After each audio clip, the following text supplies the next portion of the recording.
Hola a todos, bienvenidos a Economía Digital. Mi nombre es Emanuel y hoy voy a hablarles de la más grande revolución financiera desde la invención del dinero. Economía digital. Me refiero nada menos que al Bitcoin y al mercado de criptomonedas. Un sistema de dinero alternativo y sin precedentes, que tiene todo lo necesario para poner de cabeza al sistema financiero actual y devolverle por fin al individuo el poder sobre sus finanzas. Su carácter anónimo y descentralizado las hace ideales para alejar tu dinero de las manos de los bancos y de los gobiernos. ¿Pero por qué querría la gente alejarse del sistema bancario? ¿No es algo positivo para todo el mundo? La verdad es que no, para nada. El uso del dinero estatal en realidad solo causa problemas. Cada vez que un banco central toma una decisión, tu dinero se ve afectado, ya sea que suban las tasas de interés, las bajen, emitan más dinero o lo que sea que hagan.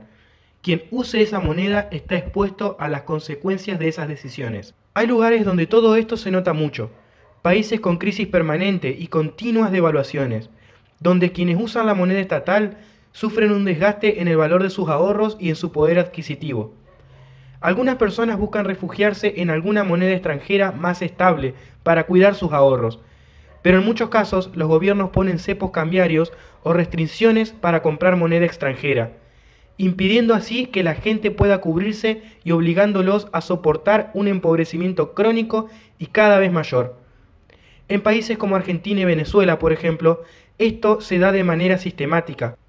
Ese es uno de los problemas que tienen los países pobres, aunque hay muchos más. Pero no crean que solo los países pobres tienen problemas. Las naciones más poderosas tienen los suyos también, y son mucho más graves de lo que la gente piensa. En el caso de países como Australia, Canadá o Estados Unidos, lo que ocurre es que hace mucho tiempo que viven por encima de sus posibilidades.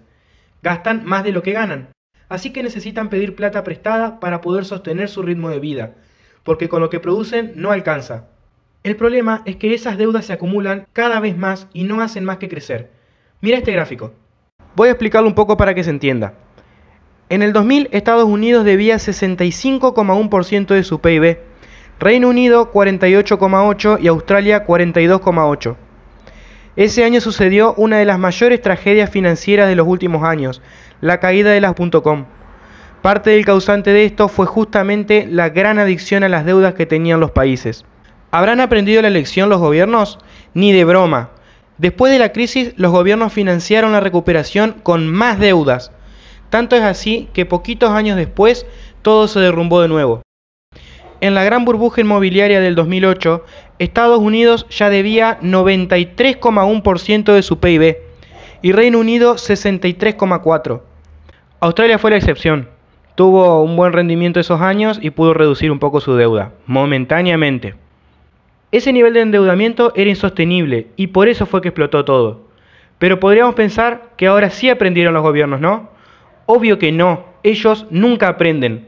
En 2016, Estados Unidos ya debía nada menos que 127% de su PIB, Reino Unido 123,1% y esta vez Australia no se escapó, 73,8% debía ya. Ver estos números deja a uno impactado.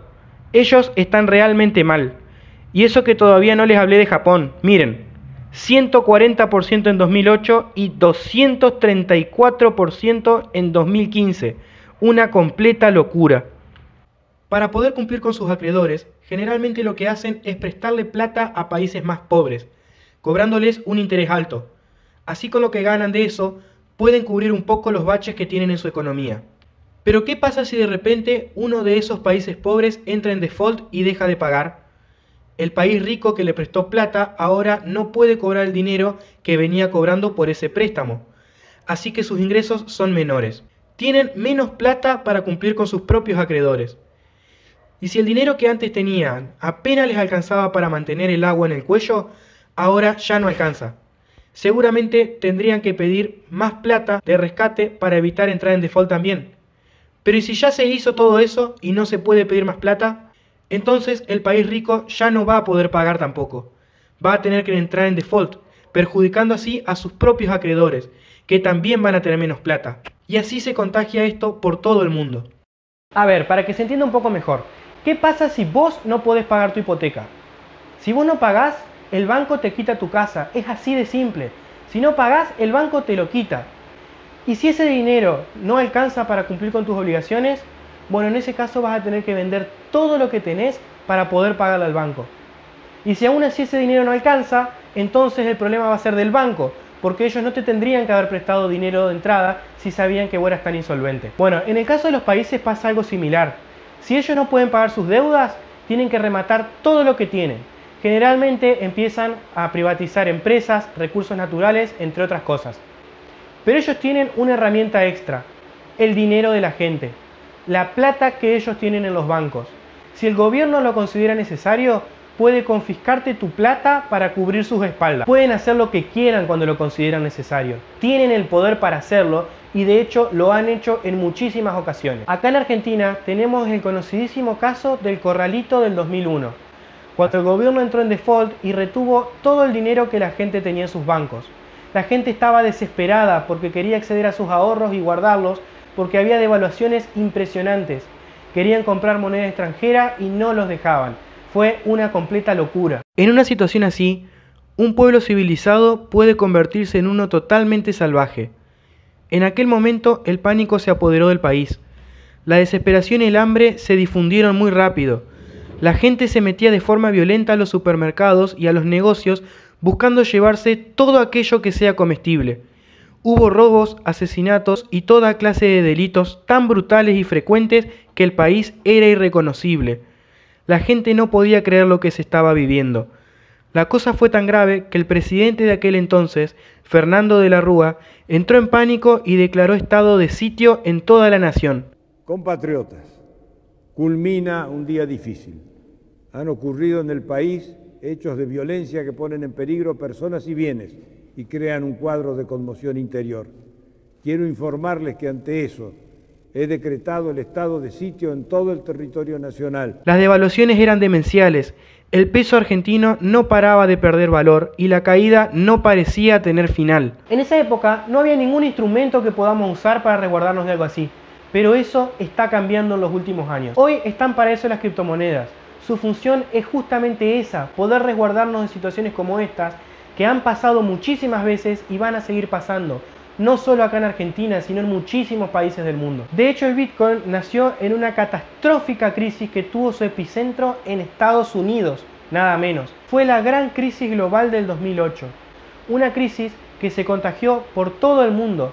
Mientras el mundo se sacudía y el sistema financiero global se caía a pedazos, en alguna parte, un desarrollador anónimo con el apodo de Satoshi Nakamoto publicó un artículo llamado El Bitcoin, el sistema financiero de igual a igual. Era una idea revolucionaria y emocionante. Por primera vez la gente iba a tener en sus manos algo con lo cual cubrirse de todas estas cosas. El desarrollo de esta idea dio lugar al nacimiento de la primera criptomoneda del mundo, justamente el Bitcoin. Y unos años más tarde demostró su valor cuando el mundo se veía a las puertas de una nueva crisis. Cuando dos países europeos, Grecia y Chipre, parecían estar a punto de entrar en default. Si Grecia o Chipre no llegaban a poder pagar, se iba a generar todo el arrastre que conté antes. En Chipre el pánico era total. La gente hacía filas en los cajeros automáticos para poder retirar todo el dinero que tenían en los bancos, porque tenían miedo de que el gobierno se los retenga. Ahora, con esto hay un gran problema. ¿Saben qué pasa si todo el mundo a la vez saca la plata que tiene de su banco? El banco entra en default y eso los gobiernos no podían permitirlo. Así que tuvieron que cerrar a media jornada todos los cajeros para frenar a la gente. Fue una total locura. En Estados Unidos estaban con otro problema. Ellos no paraban de pedir plata prestada para poder cumplir con sus obligaciones. Tanto es así que el presidente Obama pidió subir el nivel máximo de endeudamiento que ellos tienen por ley. Pero aún así llegaron a ese nuevo límite rapidísimo. ¿Qué hubiera pasado si a Estados Unidos no le hubiera entrado el dinero de los países a quienes le prestó plata? No iba a poder cumplir entonces con sus obligaciones porque estaban hasta las manos en ese momento.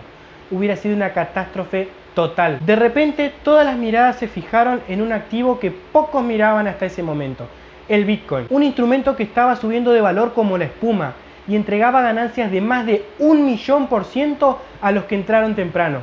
Sí, más de 1.000.000%. ¿Te parece una locura? Bueno, es aún más demencial. En 2009 valía unos pocos centavos y en 2014 logró superar el valor de la onza de oro. El mundo nunca había visto algo así, pero hay que entender que era un momento único en la historia. y representaba una oportunidad radical para poder cambiar un sistema financiero que siempre perjudicó al ciudadano común. Era alucinante y el mundo estaba maravillado, pero ver la importancia de esto en aquel momento no era fácil.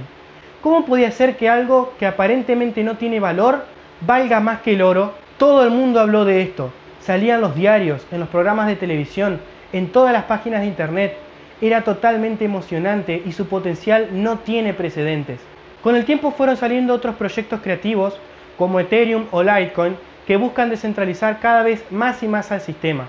Pero de eso voy a hablar más adelante. Por el momento quiero que entiendan el concepto, que son instrumentos realmente revolucionarios, un nuevo instrumento financiero alejado de los gobiernos, que tiene una utilidad impresionante. No es necesario que venga otra gran crisis mundial para que se vea la utilidad de esto. En el día a día, cuando el Estado emite más dinero, tus ahorros valen menos. Y eso lo hace todo el tiempo. No solo en Argentina o Venezuela, sino en todo el mundo pasa en mayor o menor medida. Todos sabemos que mientras más abundante sea un bien, su valor es menor. Por eso es que cuando los gobiernos emiten más dinero, su valor baja. En el caso de las criptomonedas, este problema no existe, porque la mayoría tiene en su algoritmo un tope de monedas que puede haber. En el caso del Bitcoin es de 21 millones. Y llegado a ese número, ningún gobierno va a poder venir a emitir más, haciendo que se reduzca su valor. Eso le da un valor añadido, el valor de la escasez, que hace que las criptomonedas en general vayan subiendo su valor con el tiempo. Todas estas ventajas demuestran el potencial de este mercado. Por eso es que yo sostengo que el sistema fiduciario actual va a morir y va a ser reemplazado por este nuevo sistema, totalmente descentralizado y que es provechoso para todo el mundo. Si el video te gustó, dale a like y compartilo. Nos vemos en el próximo video.